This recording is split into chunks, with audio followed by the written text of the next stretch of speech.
Good morning from Neil's Han Dynasty, joining you from the basement of the Han Dynasty with a halo over my head. Yeah, that's right. Anyhow, new piece of furniture I picked up. It's an antique. It's got some sort of old sticker on the back of it. I'm trying to deduce what it is. Can't really see it, but it's right there. Yeah, like I said, you can't see it. I think it's like a early 19th century piece made in Pennsylvania. That I was able to see. Anyhow, that's not what this is about. This is about dogs and cats getting into relationships. Gold falling from the sky. Yeah, no, it's not about that either. This is about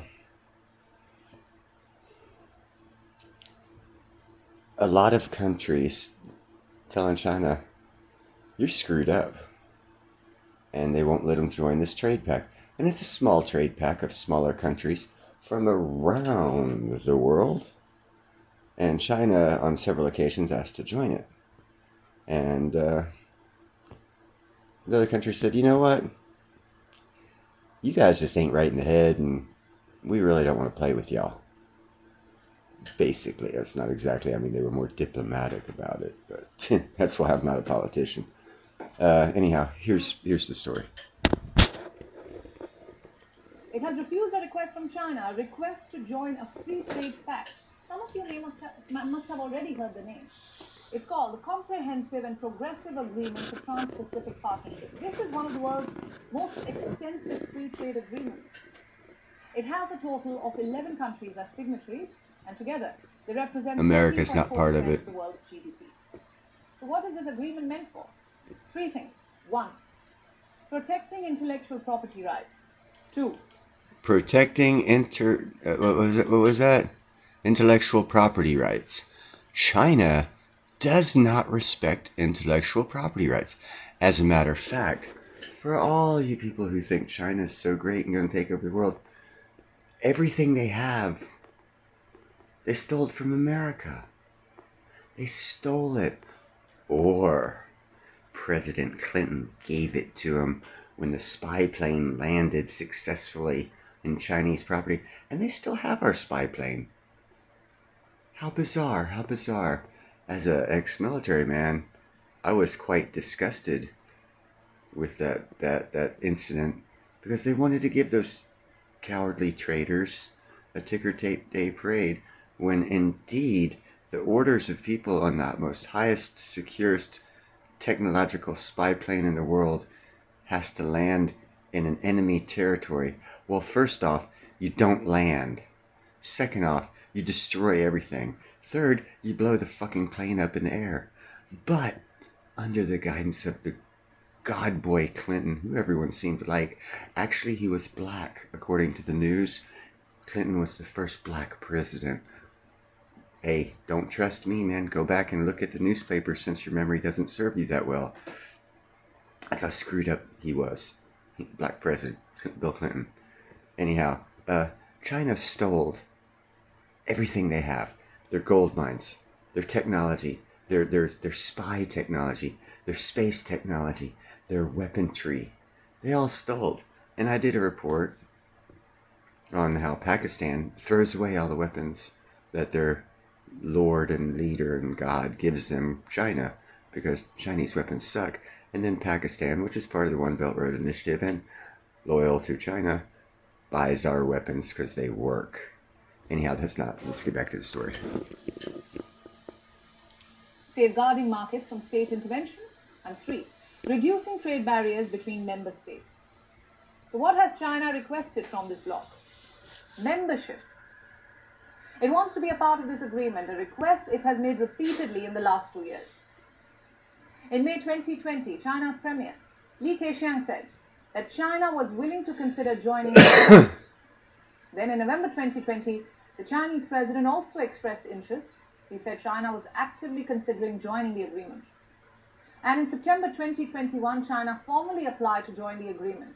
It's been 12 months. And China's application hasn't got any traction. Hold on a second here. Let's see what this says here at the bottom. I don't know if you guys will be able to see it. It says Australia, Canada, and Japan are the leading members of this pact. Australia doesn't like China.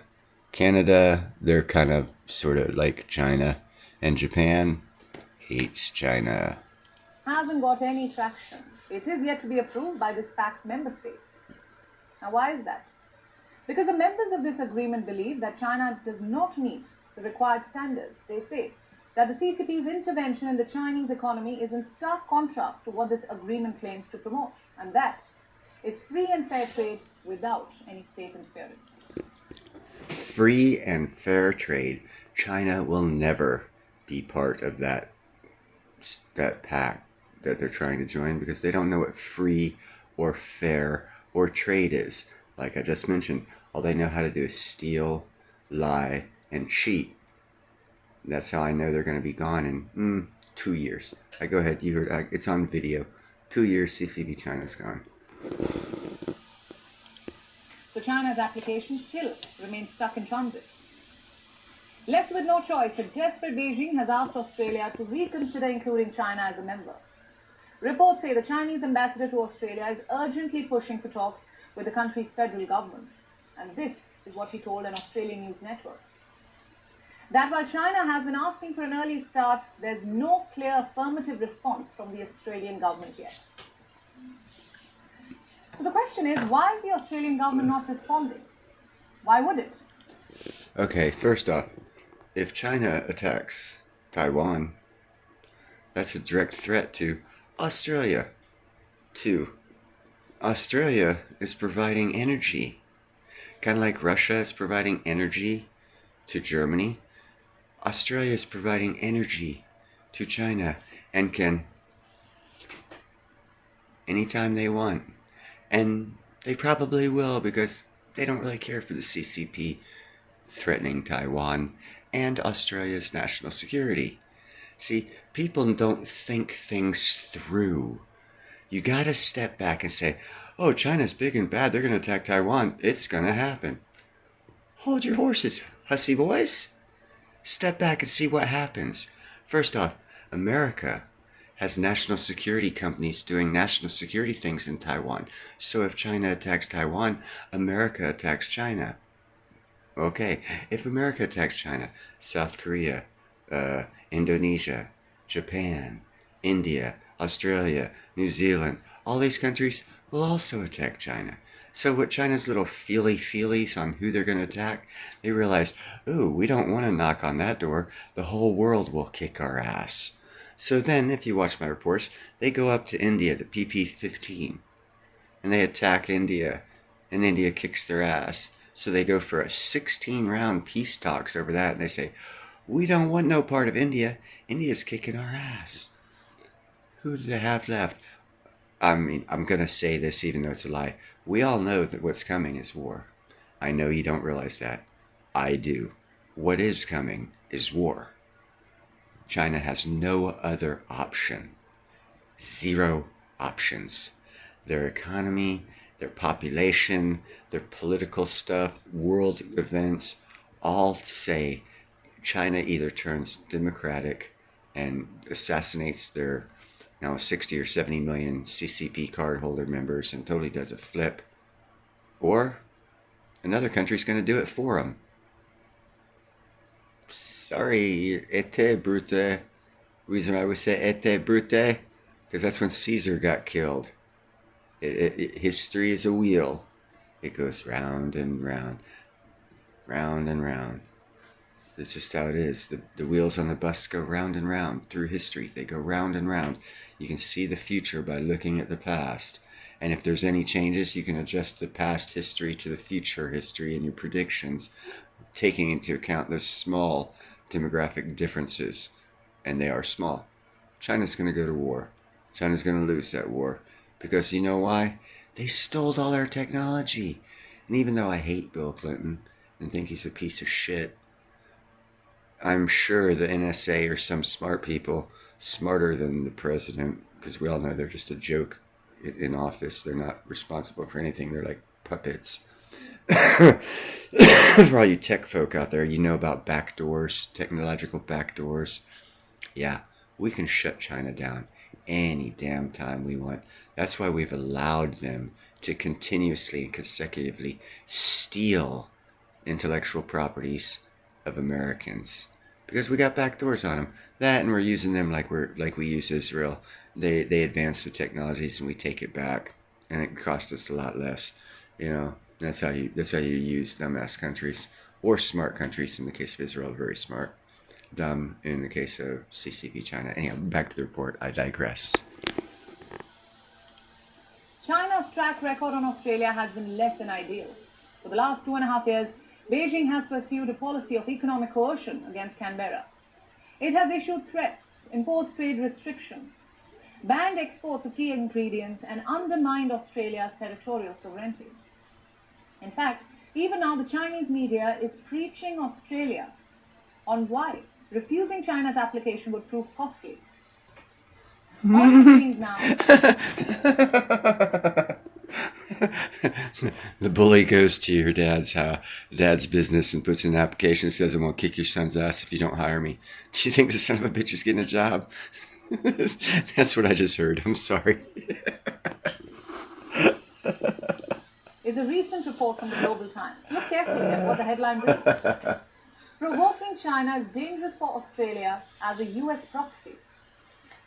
In another Global Times report, China slams Australia for concocting lies against it. The headline sanctimoniously reads, Australia advised to take a rational approach to China's supply chains. I repeat, take a rational approach, says the most irrational country in the world. Yeah, and she's concentrating on the word rational approach. What I heard was the supply chain. Again, Australia controls the supply chain to China for their power right now. So Australia is a very, very powerful country in this negotiation point with China, and China's slapping them around like they don't have any power when Australia has all the power in this negotiation standpoint. That shows you the foolishness, the stupidity, and the idiocracy of the CCP and the communist thought process. By the way, Russia has it too. Australia is clearly in no mood to change its approach. If anything, it is only returning the gesture. It is stalling China's application on purpose to pressurize Beijing into dialing down tensions. Now, this is what the Australian Prime Minister said recently. Hold on. Dialing down tensions. So Australia has the power of all the imports going through Malaysia to China, and they're telling China to chill out on Taiwan. Basically, she didn't say Taiwan, but Taiwan is a national security threat for Australia, because if it falls, then they've got a direct enemy at their back door. So, yeah, they're a proxy to America for sure, but they also don't want China to take Taiwan. So, again, proof in pudding. If China attacks Taiwan, they'll have to fight Taiwan. South Korea, Japan, Australia, America, India. I mean, how many fingers do I have? Just to take a little island? They're going to destroy their way of life? Yeah, they're not quite that stupid or desperate just yet. They're going to look for another war somewhere else. It'll be to their partners to the north because they're showing weakness in Ukraine, apparently. Recently, it is China that has imposed sanctions on Australia. They need to remove those sanctions in order to improve relations. Australia's message is loud and clear. If China wants to do business with it, it will have to be on Australia's terms. And if China wants to join the Free Trade Pact, it will have to prove that it promotes free and fair trade. What did Australia just tell the world power China? Hey, check this out. They said, screw you. We have the power. You're going to do it our way, or you're going to go to hell. That's what Australia, little bitty Australia, just told the great world power China. Why could they have such balls unless they must know that China's not the great world power? That little show they did at the Taiwan Straits was pathetic. Targets didn't even hit. And last week, we checked the two words, free and fair, were missing from China's dictionary. Beyond world as one is now elected. The two words free and fair are missing from the Chinese dictionary. Indeed.